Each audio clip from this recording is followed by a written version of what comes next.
Welcome, everybody, to the latest edition of the Ultimate Cleveland Guardian Show for holiday weekend. We are on early on a Tuesday morning. And, Zach, did you eat hamburgers and hot dogs yesterday? What did I eat? No, Chipotle. All right. There you go. I guess it doesn't matter. No, you know what they served? You know what they Yeah. served in press dining at Progressive Field What they serve? on Memorial Day? Yeah. Turkey and mashed potatoes and gravy. They got their holidays mixed up.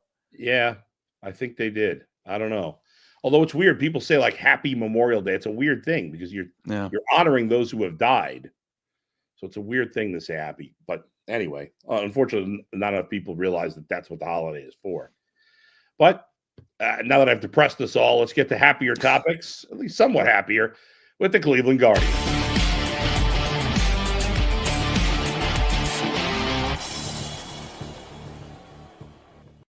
As they say, timing is everything, Zach. And if we had done this show Sunday morning instead of Tuesday morning, man, we'd be thrilled because the Guardians did a great job winning the first three of the series with Detroit. And you knew that the fourth game would be the toughest against Tarek Skubal. And, of course, it was. And Skubal pitched great. And they lost that game. And then they lose to the Dodgers yesterday with Yamamoto on the hill. So overall, though, you got it. Even with the two losses in a row, going into that series with Detroit, it felt more like, okay, the season could start getting away from you here. And instead, they win the series. Taking 3 out of 4 in Detroit, the way the Tigers had been playing, that was pretty impressive.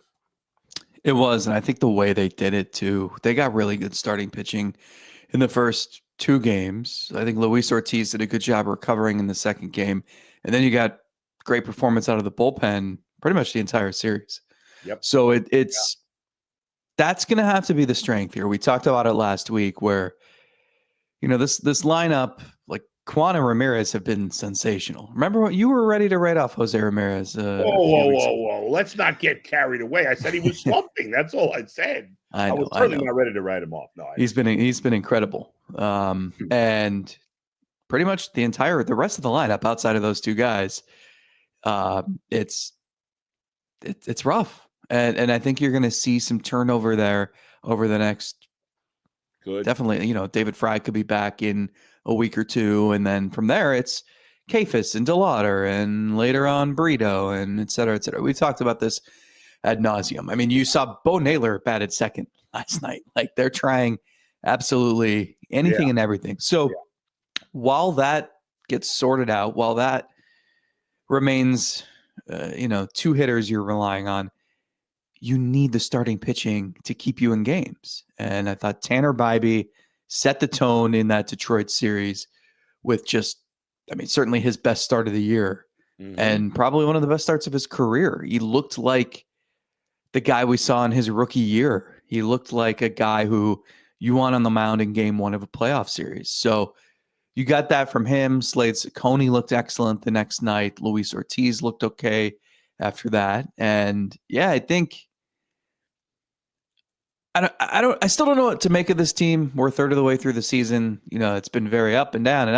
And you want to count them out, and then they rattle off a few wins, and then you're feeling good about them, and they lose a couple games. And, that road trip was difficult to assess because they get swept in Cincinnati. It felt like they should have at minimum won one of those games.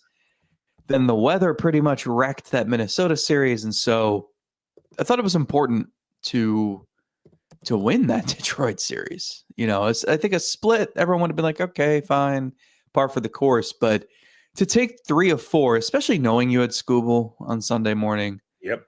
That was really impressive.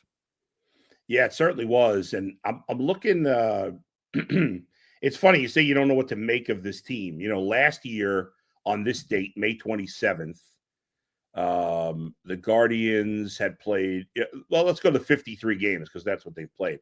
Last year, I was thinking, before I looked at what their record was last year at this time, I said, man, last year for the first third of the season, we kept saying, how are they doing this? How are they doing this?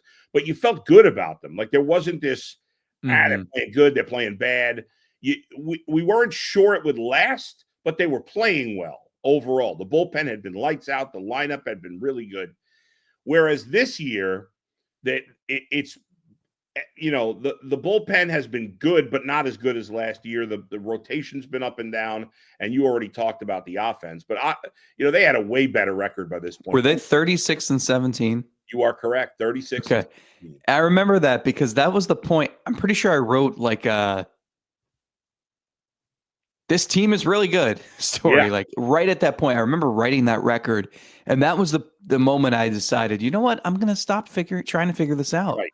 We don't need to crack some code here. They're just sometimes the team is just good. The pieces just fit. It just works. That's what they were last year. This year, it doesn't feel like that. At least not yet. No, I think that's fair. But here's the good news. The good news is that besides the Yankees and the Tigers, and obviously the Guardians just took 3 out of 4 from said Tigers, nobody in the American League is playing consistently good baseball. Those 2 teams are playing consistently good baseball. Nobody else is. So while you could go glass half empty and say, well, their lineup's not very good and their rotation's inconsistent and the bullpen's not quite as sharp as last year, this sucks. You could also go, well, despite all those things, they're right there with every other team besides the Tigers and the Yankees. Mm-hmm. And I could find things that get me excited, like Slade Ciccone. And I wasn't, that excited about them acquiring Slade Ciccone, and I still wouldn't have traded Josh Naylor. But the guy was a high draft pick and had talent. He had struggled in his time in the majors, and who knows what the rest of the season will bring. But so far, he's been very impressive. Luis Ortiz has been more good than bad, and there is at least, you can at least talk yourself into some hope in the lineup. Whether it actually comes to fruition, who knows? So, I'd like to take the glass half full approach, and I think when they have their bad streaks, they look really bad because the lineup's completely inept and the starting rotation may struggle for a few days, and so it's easy to get caught up and say, "Oh, they're going to fall out of it." I just don't see that happening. I don't know that they're ever going to be a great team this year, but I think they'll be kind of like this. I expect to see ups and downs for much of the season, but I expect them to remain in contention for the whole year. I think they've shown you that enough times over the years that even when the team is not great, that they remain competitive as an organization. Yeah, Nick Camino and I did the Guardians Tonight, our weekly segment the other night, and he asked me, he said, I've got a bold take. He said, I think the Guardians are going to be right in this thing till the end. And he's like, what do you think? And I said, well, who do you think is the best team in the American League? And he said, probably the Tigers. And I said, you just took 3 or 4 in their place. Yeah, and it didn't look fluky. No. Right? Like so I don't think that's a bold take. I think it's pretty logical. I mean, you look at the American League and it's like, Bull, you called this from February. Yeah. I mean, the Orioles are surprising that they're absolutely dreadful. But the rest of the American League is about what we expected. There is no team that's going to win 110 games. There's no Dodgers. There's no Phillies. And that's going to keep you in this. The central teams are probably going to all beat up on each other. And the thing that's interesting about the Guardians is that I think the roster is going to look very different in August and September than it does right now, certainly than it did a month ago. It's eventually time will run out on Nolan Jones if he doesn't turn it around. That's time will run out on Giancarlo Noel. They'll figure out, eventually you either have to move Jose Ramirez back to the 2 spot or you have to find someone who works to hit there. Shane Bieber is starting in Arizona on Saturday. Yeah. And that is the beginning of the final step of his journey back. You're going to get him back. So like David Fry, you could see in the lineup pretty soon. Like there are things that are going to change. And that means that people who aren't working are going to go. So whether those people will solve this season or not, I don't know. But, there's reason for optimism. And I think the key is like recognizing, like that was an important series. I think you can look back, like if they turn this, I don't even want to say turn this thing around. Right. If they hit another gear at some point, I think we'll be able to look back and say that Detroit series is the first time we saw it where it was, okay, this team has the metal. They're never going to admit that was a big series for them, but like I think it was. I think they felt it. And I also think that's part of the reason why you saw the lineup you did on Sunday morning against Scoobel, knowing like, hey, they did their work here. Like 3 out of 4 is a great job. Yeah, you said they may not admit it, but it has to be true. There's no doubt. There had to be some level of a confidence builder because they had to know, like if that series went the opposite way, they'd be, like the division might be almost, I'm not going to say no chance on the division, but it might have been close to being out of reach had they, had it really gone bad the other way. And so, yeah, I think there was some confidence there. I also think, you bring up Shane Bieber, you wonder, is Tanner Bybee, or will Tanner Bybee and Gavin Williams, and Gavin Williams in particular, makes you scratch your head, right? And I know the Dodgers lineup is really good, but he looked brilliant against Detroit, and then he can't throw the ball over the plate against the Dodgers, which gets 6 walks. But you wonder with Shane Bieber back, when he does get back, if that takes a little pressure off those guys, because he's been the ace here since they've been here. And they may, especially Bybee, might be putting some internal pressure on himself. I got to be great. I got to be great. They all got to feel that way to some degree because of the lineup. But you wonder if Shane Bieber being back, having the real seasoned vet in the rotation, maybe takes a little pressure off all these guys, and then they pitch even better. That's what I'm hoping. It's going to be weird. You're going to have like 3 generations of staff aces together because you'll have Bieber back. Yeah. Bybee is their number 1 at the moment. And then Corey Kluber is around now. That's right. So there'll be a weird dynamic there. I think more than anything, there's just, if you're a pitcher in this rotation, Yeah. the people you can lean on, like everyone, Carl Willis is the godfather of pitching, right? And you've got him, and that's great. They've got plenty of resources, but to have Shane Bieber back, to be able to pick his brain, to have Corey Kluber around, who's like already having some influence, like that can only help. So it'll be interesting. Zach, I just got alert that Justin Masterson is joining the coaching staff. Now that was a staff ace because by necessity. He did have a hell of a year, though. He did have a hell of a year. Yeah, he did. Like 2013, I think. Yeah. It just reminded me of, I was talking to Carlos Santana about the early days of his career the other day, and we were talking about Fausto Carmona's name came up. Yeah. Because Santana's second career game, he was catching, and Carmona threw a complete game. And it was 2010. And I think a lot of people remember he had the incredible year in 2007, which appropriately, the midges are back this week. So that's right. Oh, of course, terrible. Of course, it's good to bring him up. But yeah. But then in 2010, he had a couple terrible years. Then in 10, he was an all-star, and he had a good year again. And then he completely fell off the face of the earth. And we learned that's not his real name, and he's 3 years older, and the rest is history. But Santana was saying how much he loved that guy. Like they were super tight, and he loved catching him.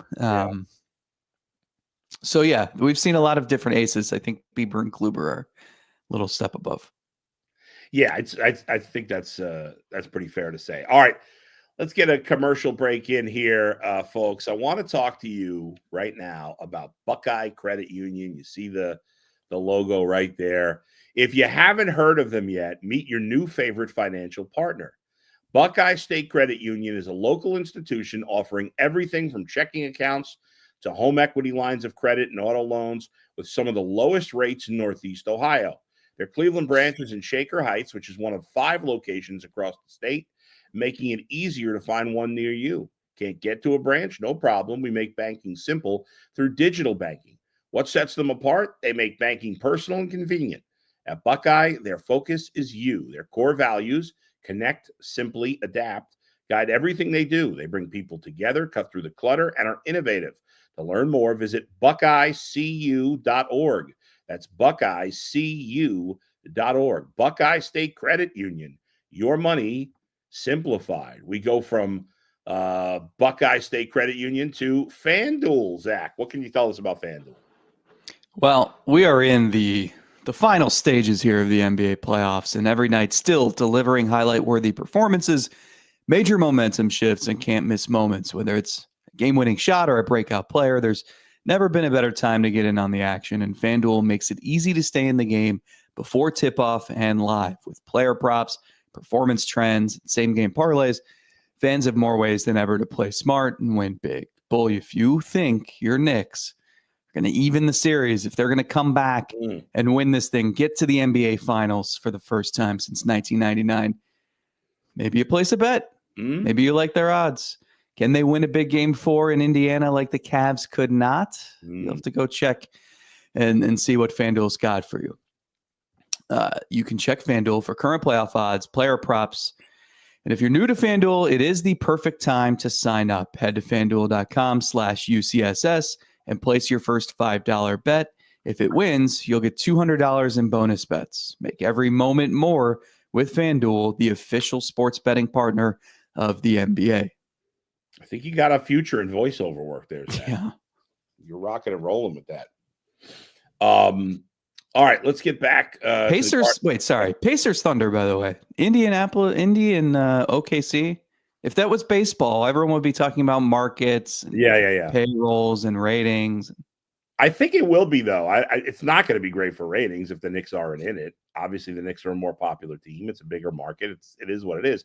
Fans get angry about that. I personally don't give a crap whether the NBA gets good ratings or not. I want to see the best teams, and Indiana's been the best team in the East, so they get there. But if the Knicks do win tonight, you got to like their chances of coming back and winning the series. But I think it's far from a sure thing that the Knicks will win tonight. So we shall see.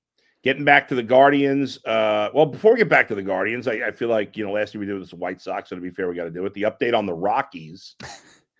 They are 9-45 at the exactly 1/3 point of the season. They are on pace.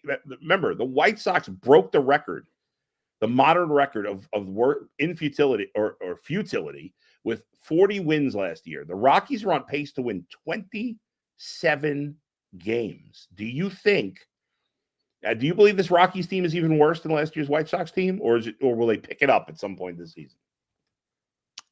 It's hard to argue. I mean, the Rockies have some players that I've heard of that are like Brenton Doyle was really good. He's been terrible. Yeah. My son has 3 Jordan Beck baseball cards for some reason. He's having a nice year. Mm-hmm. Ezekiel Tovar is a good young player. Ryan McMahon, I think, was an all-star at one point. He was. All their starting pitchers they've had for 8 years. Yes. They're all terrible. It feels like they should be better, but they're god-awful. And yes, that division, there's no let-up. No. I don't know. When do they play the Pirates? Those are games they could win. Yeah, they're playing the Cubs right now, so odds are they're going to get swept. And it's ugly. They have their best ERA amongst their starting pitchers is Kyle Freeland, who's got a 5.86 ERA. All right. Well, Ryan Feltner has started 6 games. He's got a 4.75. So, they don't have one decent pitcher. They have 1 or 2 guys in the bullpen who have been solid. That's it. And you want to, it's the Coors Field effect, right? Where everyone turns into an incredible hitter. But yeah, except for that. Not on that roster. No. I think they only have 3 guys hitting over 680 OPS, maybe 4. Mm-hmm. So, yeah, it's pretty ugly. Guardians in the middle of a series now with the Dodgers. Obviously, the Dodgers are, very tough to deal with. They probably the best team in baseball. Although they've had a little inconsistency at times as well. But they lose yesterday 7-2. I mentioned Gavin Williams his performance. I got to watch some of it. I was on a plane for part of the flight, and I was, the internet was kind of in and out on the flight, so I watched some of it. But obviously he walked 6 and didn't go long in the game. It's just, it feels like every time he pitches well, he follows it up with a bad start. Very frustrating.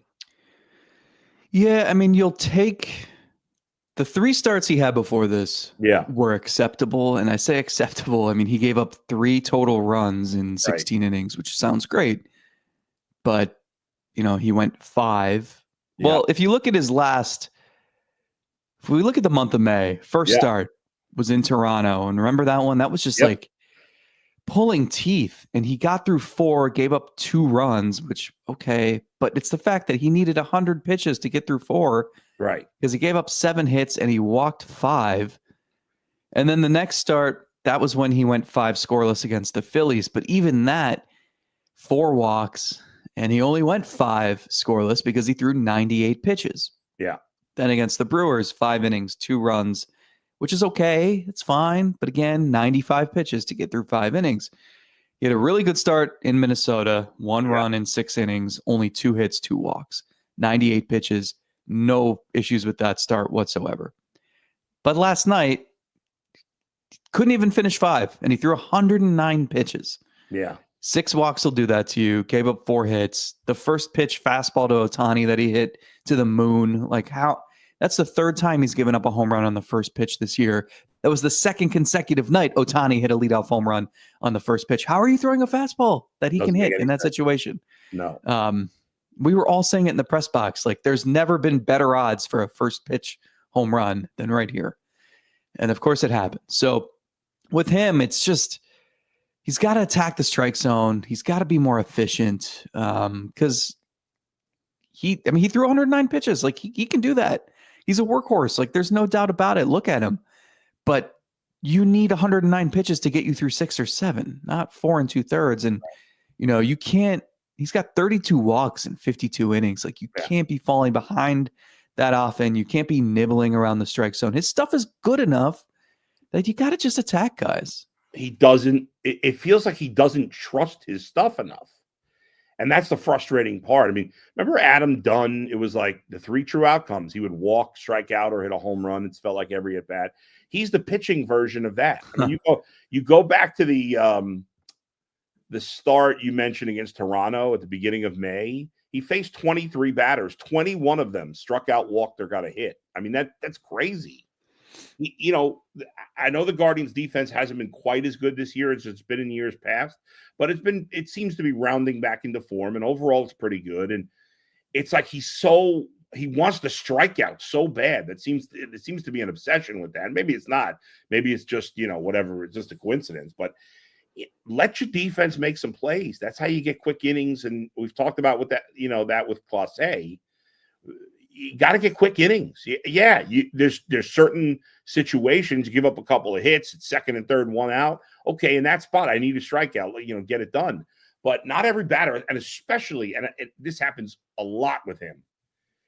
Even in the innings where he seems to be working quickly, like he'll get 2 outs really quick, and then he'll start nibbling on that 3rd batter. Like, if it's 2 outs, nobody on, attack. And now, listen, if it's Shohei Otani, if it's a super special player, okay, I understand being a little careful. But in general, with 2 outs, he's got to be even more aggressive with a lot of these hitters. And he just doesn't do that consistently. Yeah, and he's tinkering too. Like, he's got a sinker now. He's been throwing that for the last 2 starts. And I joked with him. I said, is this just because, remember, last year he had like I guess it was a cutter, but it was really just a slider that he was trying to throw a little bit harder to differentiate from the fastball and the curveball. And so then this year he like tweaked those a little bit. So he's got the cutter, but then he's got the sweeper. And so like that was new at the beginning of this year. And then he busts out the sinker. And I was like, are you just going to unveil a new pitch every month here? What's the deal? And he said, just wait until Carl Willis lets me throw the knuckleball that I've been working on. Like, he's joking, but it's a guy searching. Yeah. And I'm with you. I think a simplified approach seems, know pitching enough to, Right, sure. speak louder than Carl Willis about this, but like just go with, like when he was a rookie, it was like fastball, cutter, slider, and Yeah. Let's go. but yeah, just do that. Just keep a simplified approach and just trust 3 or maybe 4 pitches that you can throw in the strike zone. Yeah. And it tells you that he does lack at least some level of confidence in his stuff. The fact that he is tinkering so much. And I think the fact that, everyone they had a sellout crowd last night, and I think everybody in the ballpark knew here comes the first pitch fastball, and here comes an Otani swing for the fences, because he doesn't trust the other stuff enough to. It's kind of like McKenzie, where it's like he couldn't throw the curveball and slider for strikes, so it was always a fastball. And when hitters know that, they can hit any fastball. We've seen it with Clase. Yeah. So, with Williams, it might be the same deal where it's, first pitch fastballs are getting annihilated, especially to start a game. But I don't have the confidence to throw something else in the zone. Let me talk to you about Menu RX, folks. Love Menu RX. Dr. Jake May is my guy at Menu RX. He's helped me so much. And if you're tired of trendy diets that don't deliver real results or impossible to stick to, you're not alone. It's exactly why Menu RX exists. Instead of guessing what might work, Menu RX takes a personalized, science-backed approach to nutrition that's built entirely around you. Menu RX even accepts many insurance plans and HSA or FSA payments, so you might even pay zero out of pocket. How often do you wish you had someone to guide you and adjust your plan as your needs shift? Menu RX connects you with a dedicated dietitian and full client portal to support your success long-term. Work with somebody one-on-one that is tailoring a diet plan or a plan to get you in better shape, build muscle, whatever it is, using science and one-on-one training that is just for you and not for the general public. One size doesn't fit all when it comes to being in better shape as well. So whether you're chasing peak performance, building your dream body, or seeking optimal longevity, Menu RX will help you reach your goals. Go to menu-rx.com to get your consultation today. That's menu-rx.com. Tell them Adam the Bull sent you. All right. One other thing I want to hit on before we get the fan questions and comments, Zach, is you and I last week were talking about Clase and his velocity, and should we be concerned, even though he's pitching, he's pitched really well of late. And you texted me, I think was it Saturday? I'm all everything is ran together when I go away, but because his velocity was way down Saturday night, and so he obviously hasn't pitched again since Saturday, although he got the job done. Where are you with that? What's the latest with Clase, and are we concerned about his velocity right now, his arm? I think I want to see one more appearance before I bring it up to everybody in the organization. There was a weird outing Saturday night. He enters, they're up 4 in extra innings, and you blink and they're up 2, and he shut the door. But the start of that outing, it was like 96, 97. Then he found it toward the end, and he hit 99. I think he hit 100 once.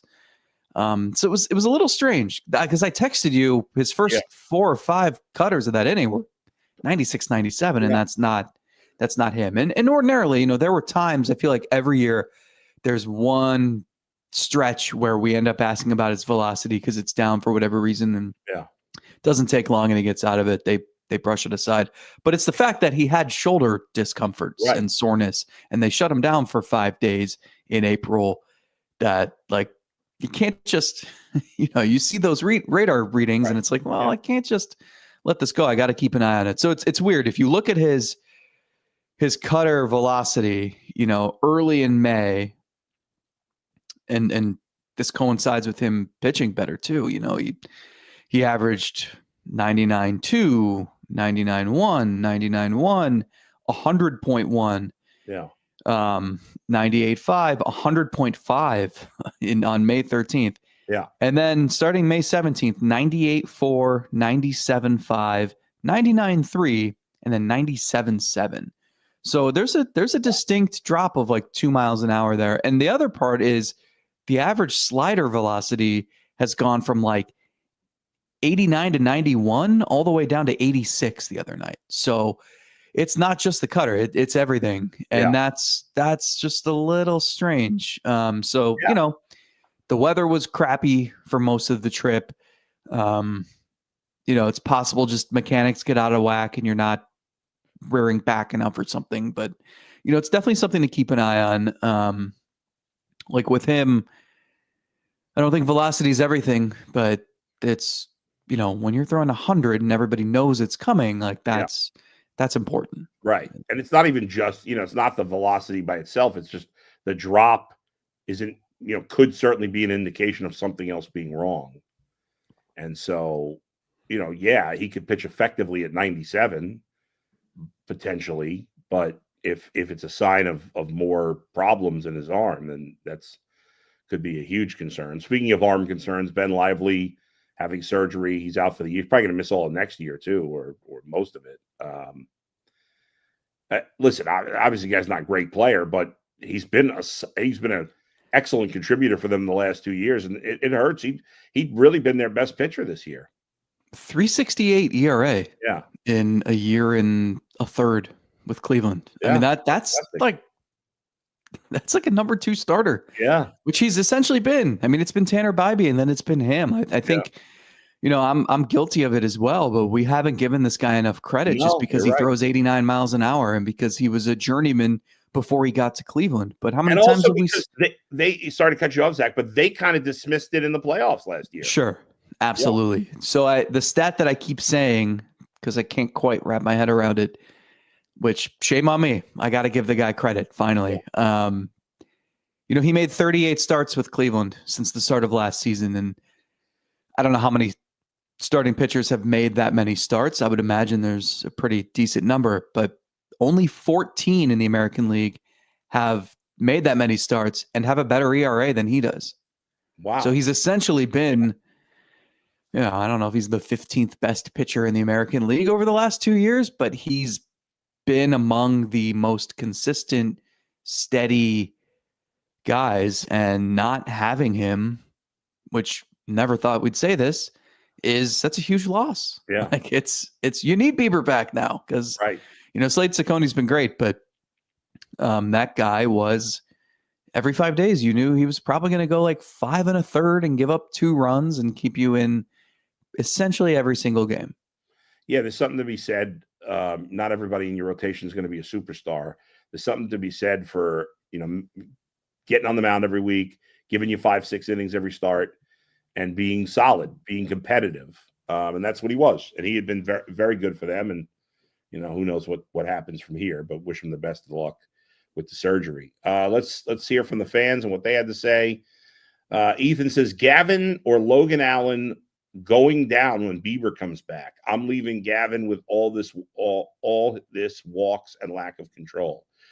I don't think Gavin Williams is going to the minors. I guess you never know. It depends how he pitches, but going to I don't know. I guess right now Slade Cicconi's been great. I guess it depends how he'd be the most likely to go down depending on how but if he continues to pitch as he has so far, then he's not going down. And then yes, in that case, it probably would be Logan Allen, I guess. There's a lot that can change in 5-6 weeks. So, especially with pitchers.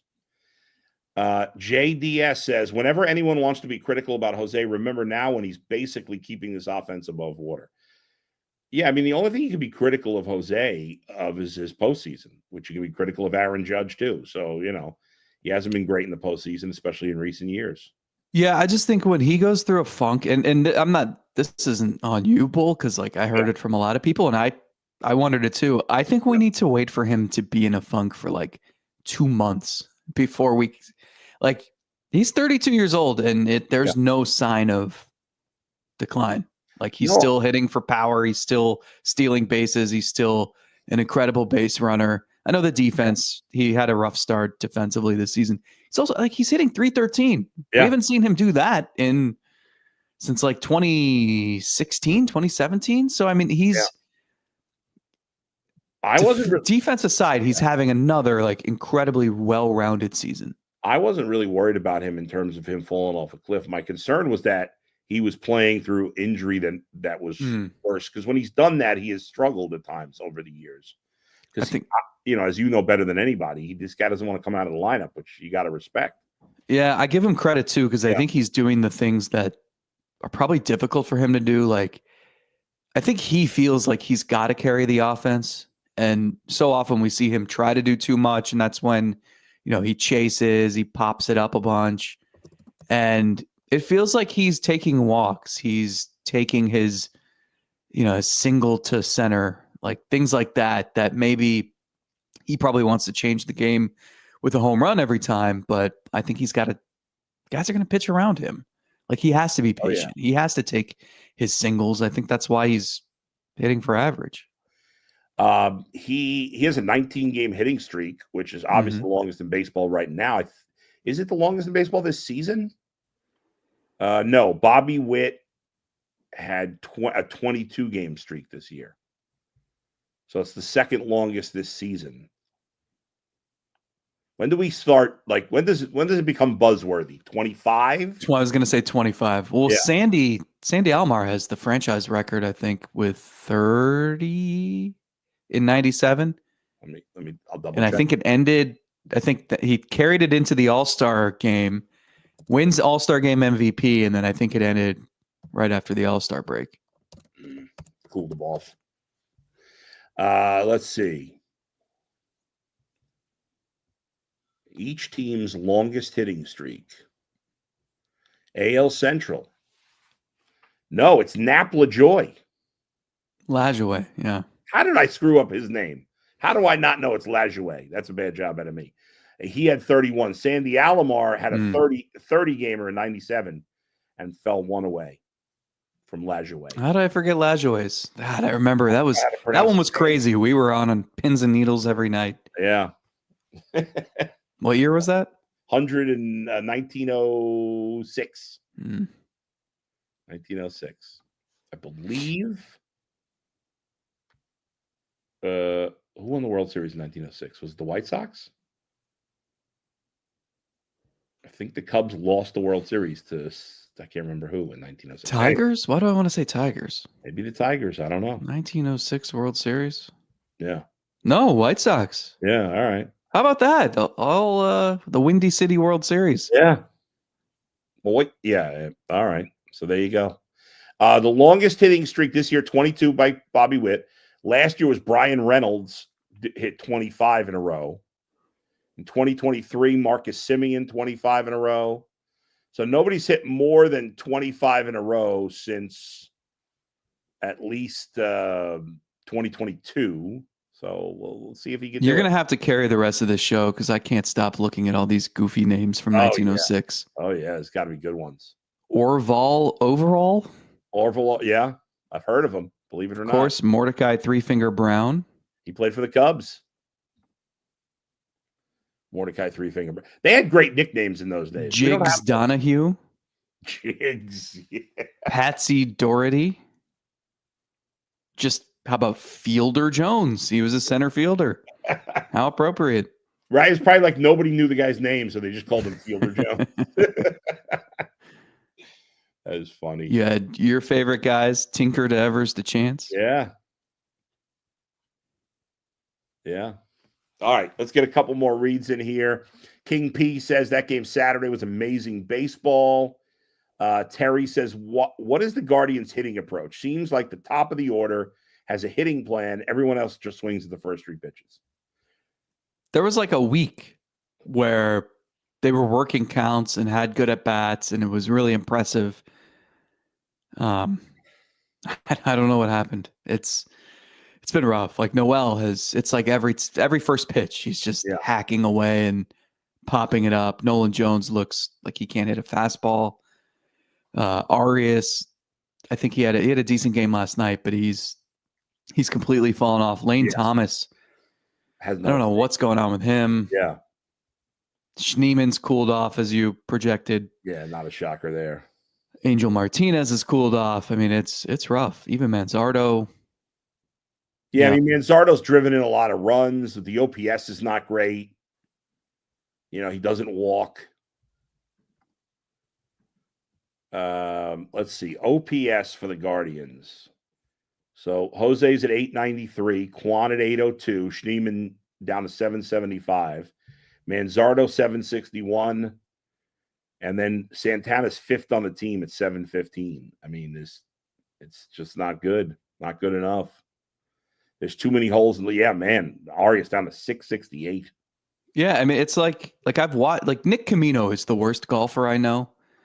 And you just know that when, he'll have like two good tee shots in a row, but it's not going to last. Right. And so you want to make sure that when he has a good tee shot, like if you're playing a scramble, like those are the holes you have to win. Yes. Because it's going to completely fall apart. I love that. I worked that in seamlessly. It just, I was done well. I know he just tuned in, so I wanted to make sure he was listening. Is he that bad? I mean, does he look like Charles Barkley on the tee? Yeah. So, like Barkley, he's just got that like weird hitch, right? Yeah. Yeah. Camino is like, he hunches over like he's Quasimodo, and I've never, like, if you're doing that and the swing doesn't work, like, why wouldn't you change it? I don't know. And he loves the sport. He seems like you guys play a lot. Yeah. Does he take lessons? He has, yeah. Well, it's not doing him any good, you're saying. Oh, I mean, you just asked, like, what's the Guardians' hitting approach? Like,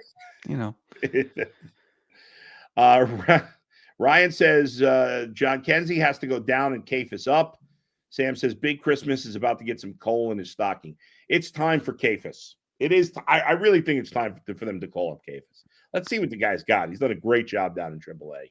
Well, it's going to be interesting because you've got DeLauder there now too. Yeah, who hit a home run.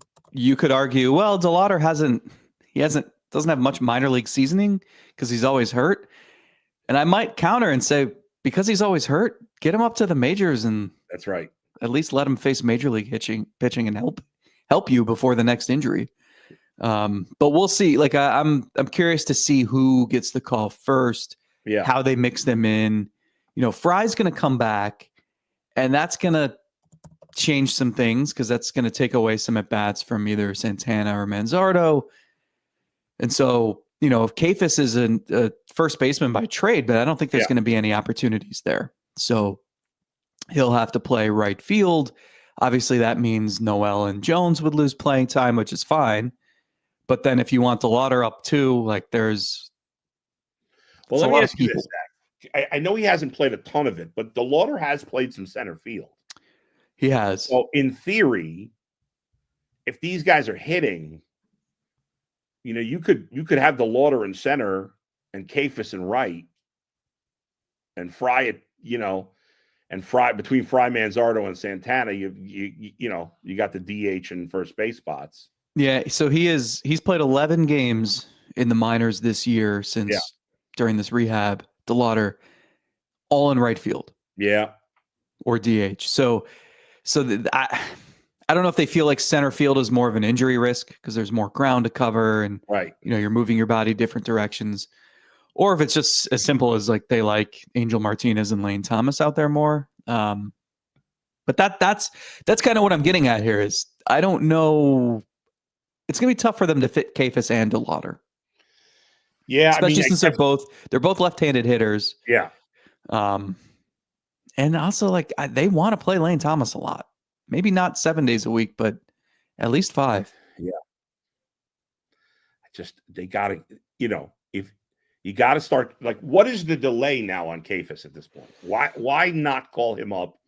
Nobody has done a thing in right field. Call him up now. Let's see what he does in right field. DeLauder could use a little time in the minors. He just got off the injured list. Like, this guy killed it in AA. He's got close to 1,000 OPS at Columbus. So you have all these useless spots in the lineup. So let's go. I mean, no argument here. This has nothing to do with the fact that I just picked him up in my fantasy league this past weekend. There it is. No, but even before that, I've been saying for a couple of weeks now, like, I want to see this guy in the big leagues, and let's see if it translates. Let's see what he can do. I'm with you, and he's just picking up right field now, and like that would be an adjustment, and you'd have to live with whatever happens out there. But we've seen them play guys who have very limited outfield experience in the outfield. Angel Martinez was not a center fielder by trade. We saw them, Daniel Schneemann was in right field in the playoffs last year. Yeah. But with Kefis too, like he's a left-handed hitter who's never had issues with lefties in the minors. That's right. You said it. He's hit at every level. Yeah. And I think there's something to be said about calling up a guy when he's cruising. He's confident. Yeah. His career minor league OPS, and again, so we mentioned it briefly last week, but now 165 minor league games, he has a 935 OPS, and it's gotten better, every year. He keeps improving, so I think he's earned a try here.